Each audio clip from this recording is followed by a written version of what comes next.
नमस्कार दोस्तों, let's study YouTube channel पर आपका हार्दिक स्वागत है। इस वीडियो में हम हिमाचल प्रदेश राज्य चयनायक हमीरपुर के जो अपकमिंग एग्ज़ाम्स हैं और उसके अलावा कितने पोस्ट कोड के एग्ज़ाम कंडक्ट करवाने बाकी हैं, हम उन चीज़ों के ऊपर बात करेंगे। किस तरह से नेक्स्ट मंथ के जो एग्ज़ाम शेड्यूल है उस पे अभी भी सस्पेंस बना के रखा है और जिस तरह से राज्य चयनायक हमीरपुर का वर्किंग प्रोसीजर है उससे बहुत सारे अभ्यर्थी निराश हैं। हम बहुत सारी चीज़ों के ऊपर बात करेंगे क्योंकि समय आ चुका है अपनी आवाज़ उठाने का। इस वीडियो को अंत तक ज़रूर देखना। काफ़ी ज़्यादा एडिशनल इन्फॉर्मेशन के साथ मैं आपको बताना चाहता हूं कि आप इन चीज़ों के खिलाफ आवाज़ उठा सकते हैं, अदरवाइज़ इस तरह की ही चीज़ें आपको देखने को मिलेंगी।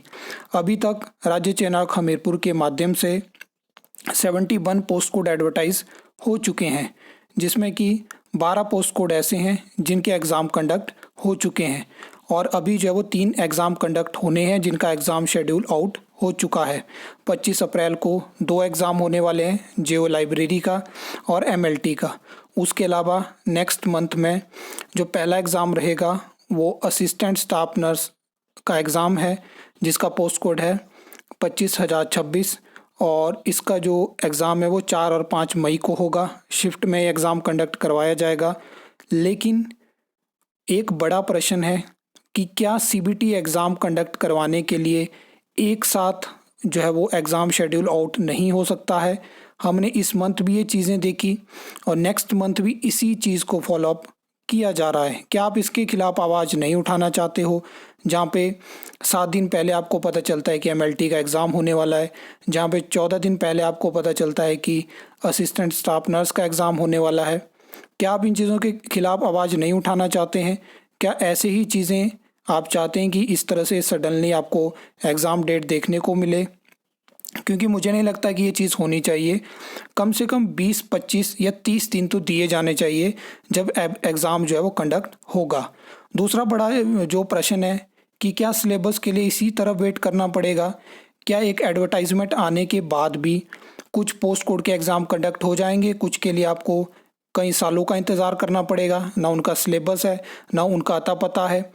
800 रुपया फ़ीस देने के बाद भी अगर किसी के को इस तरह की फैसिलिटीज़ आयोग प्रोवाइड करवाएगा, वेबसाइट देखो तो वहाँ पे खामियां हैं, ना वहाँ पे नोटिफिकेशंस का पता चलता है।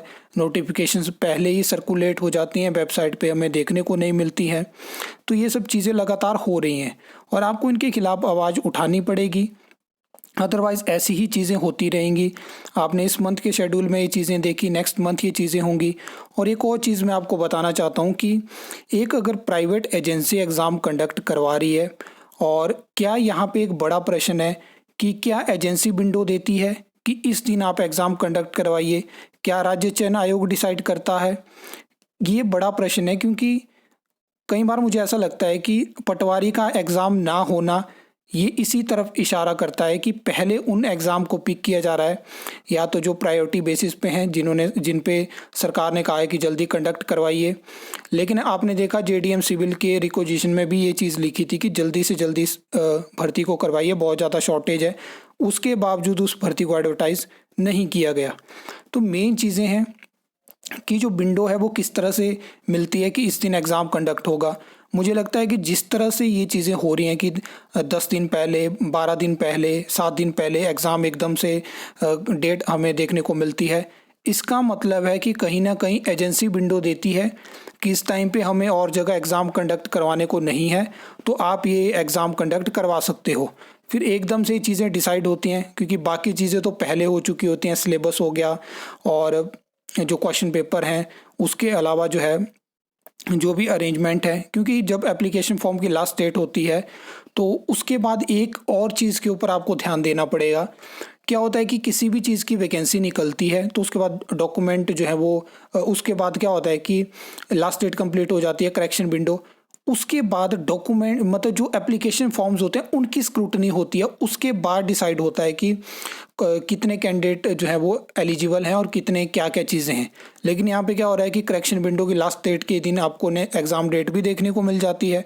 तो इस तरह की अनएक्सपेक्टेड चीज़ें हैं। चलिए हम ये चीज़ें एक्सपेक्ट भी कर लेते हैं कि चलिए प्राइवेट एजेंसी है, लेकिन कम से कम आप एग्ज़ाम डेट पे तो फोकस करिए, क्योंकि स्टार्टिंग में आपने टीजीटी के केस में तो इसको फॉलो अप किया, 1 मंथ दिया आपने, सिलेबस में तो डिले किया लेकिन एग्ज़ाम डेट से पहले 1 मंथ तो दिया, लेकिन अब यहाँ पे तो वो चीज़ें नहीं हो पा रही हैं और धीरे धीरे तो ऐसा हो रहा है कि बिल्कुल ही अनएक्सपेक्टेड चीज़ें हो जा रही हैं।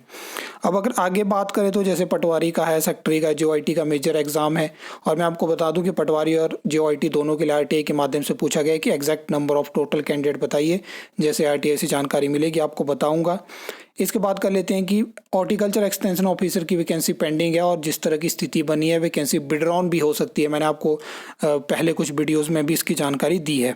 बाकी एग्जैक्ट जानकारी मिलेगी या विड्रॉन नोटिस आता है तो मैं आपको बताऊंगा, क्योंकि नए सिरे से भी ये वैकेंसी एडवर्टाइज हो सकती है।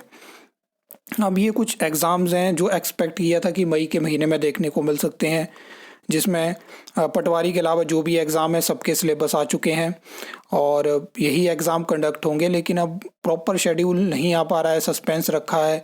अब क्या पता आज नए एग्ज़ाम का डेट हमें देखने को मिल जाए कुछ एग्ज़ाम्स की, क्योंकि आचार संहिता में नए वैकेंसी तो एडवर्टाइज नहीं होंगी।